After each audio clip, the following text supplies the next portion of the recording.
Shares of Roku hitting after-hour session lows on the back of results. Let's get to Julia Borson with more. Julia. Well, Melissa, first Roku moved higher after reporting results that beat expectations across the board.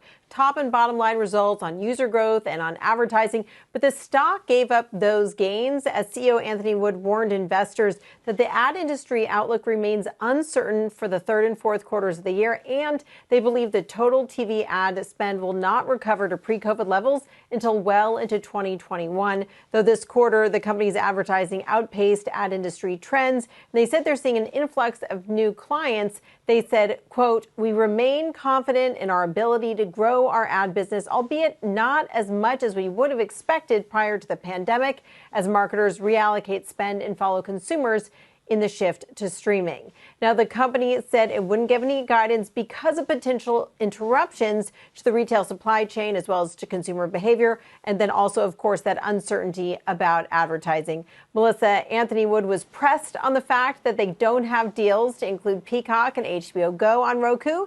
He kept it vague. He said he wants to add all the content they can and that they want to work out terms that are a win-win. Back over to you. Julia, thank you. Julia Borson. I think to some extent, one would expect that ad revenues could be soft, Karen. But in terms of the extrapolations that you would make based on this, where would you go? Well, I think to me it just sounds like they're just being conservative as they should be. I mean, the rest of the business is doing great, right? They got a big beat on active accounts, a big beat on hours. So that's, very central to the story. And I think that them saying the ad market is weaker than before the pandemic, that's not news in any way. So to me, the only thing wrong is that, the stock is at nosebleed valuations and it's well over $100 off the low from March, I think. I don't know what they could have said I guess given more certainty, but how can you do that in this environment?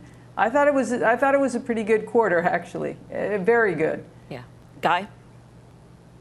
To Karen's point, I'm looking at active accounts up 41% year over year, streaming hours up 65.9% year over year, and Tim's favorite, ARPU, was up 18.3% year over year. Those are staggering numbers, but to Karen's other point, the stock went from basically $60 to $170. For you technicians out there, this is somewhat concerning because the level that we just seemingly failed at was the same level we sold off from back in September of last year. So, you armchair technicians, of which Carter Worth is not. He is at the, as you know, Mel, he's sort of at the Parthenon of technicians. Whatever exactly.